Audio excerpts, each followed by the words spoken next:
100 words per minute for 10 minutes. 10 seconds more.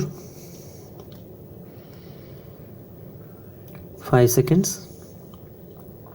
Start. Water is the essence of life. It is something that cannot be created by man.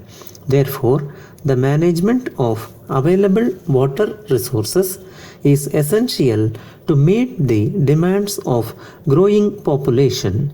Towards this endeavor, the government has initiated the Interlinking of Rivers program. India is one of the few countries in the world gifted with considerable water resources. Being a monsoon country, the land frequently witnesses erratic rainfall causing considerable damage to social, economic, ecological and political fabric of the nation. In the 2015-16 season alone, while major states like Karnataka, Maharashtra, Uttar Pradesh, etc. were hardly hit by drought, cities like Srinagar, Chennai and Hyderabad were under submergence due to flash floods. Against this backdrop, the Interlinking of Rivers program has been given a big push by the government to address twin problems of floods and droughts. The ILR program seeks to transfer water from surplus areas to deficit areas in the country.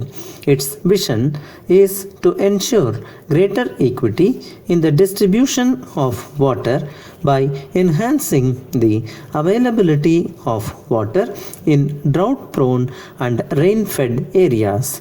The ILR seeks to deliver water through a 12,500 km canal network to irrigate 34 million hectares. It will also supply drinking water to a number of districts and many metro cities. The program is divided into three components: Himalayan Rivers component, Peninsular Rivers component for inter-basin transfer of water, and linking of intra-state rivers. So far, 46 proposals of intra-state links have been received from 9 states. The average rainfall in India is about 4,000 billion cubic meters. However, most of it comes over a 4-month period, June through September.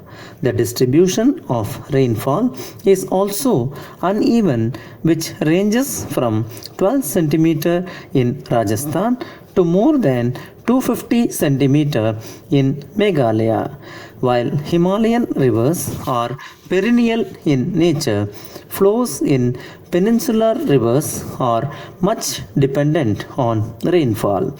Coupled with the above factors, disturbances in the monsoon cycle due to the external factors such as El Nino, La Nino and climate change made rainfall distribution inconsistent over the years.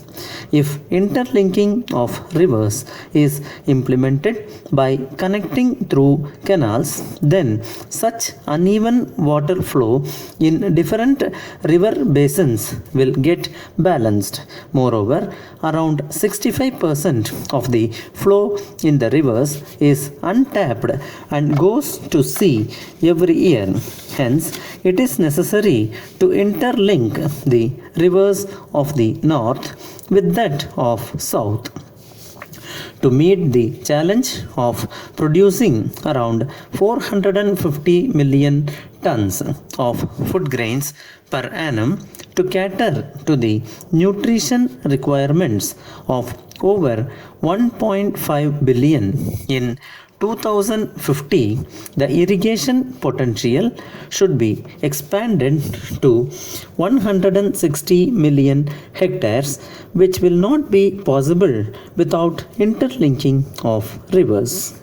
In 1982, the National Water Development Agency was formed as an autonomous body to carry out the water balance and feasibility studies of the ILR. In April 2015, the Union Ministry of Water Resources, River Development and Ganga Rejuvenation has constituted the task force for interlinking of rivers to look into issues relating to interlinking of rivers. As per an estimate, around 12%, that is 40 million hectare of land in India is prone to floods and around 68% of India's total area is prone to drought.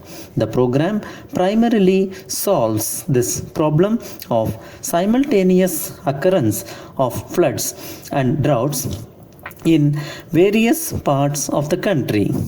The interlinking of rivers program is expected to create 35 million hectares irrigation facility in water scarce western and peninsular regions. The additional irrigation facilities will ensure achieving the government's goal of doubling farm income by 2022 through enhanced production and productivity. The ILR will give boost to allied sectors of the agriculture like fisheries, leading to gains in employment, export earnings and social and economic infrastructure development. The construction of small, medium and large scale dams is expected to generate 34,000 megawatt of cumulative hydropower. The successful completion of the program will ease pressure on groundwater resources and lead to sustainable development of water deficit areas. Using the resultant network of rivers, the untapped inland water navigation facilities will be utilized to provide affordable and clean freight and passenger transport infrastructure. The ILR will prevent flow of fresh river water into sea and increase India's utilizable surface water by 25%.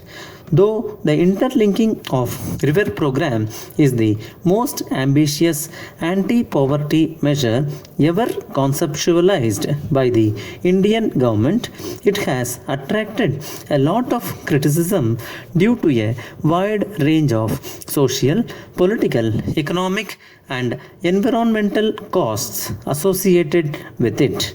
As per an estimate, the project needs an investment to the tune of rupees 11 lakh crore, that is 9% of gross national income over a period of 10 years. This huge investment can't be met by the government without cutting on social sector spending and increase in taxes. Further, the union government and state governments will be in a tussle over expenditure, share threatening federal polity. Another major issue vis-a-vis river linking is that water is a state subject. States that have surplus water are not ready to forego their water resources due to political and administrative reasons. The Himalayan rivers are cross-border in nature. The Ganga, Brahmaputra and Indus river systems of Himalayas belong to China, Nepal, India, Pakistan, Bhutan and Bangladesh. Hence, any changes made by India to these natural river courses will be met with stiff resistance from the neighboring countries. As pointed out by the Draft National Water Framework Bill 2016, equity component of access to water should be given prime importance while choosing the beneficiaries of the program. Hence, it is the responsibility of the union government to build consensus on the program in order to avoid strains in federal relations. Necessary legal framework should be prepared in the form of memorandum of understandings and agreements to ensure cooperation of neighboring countries that have sovereign rights over the Himalayan river waters.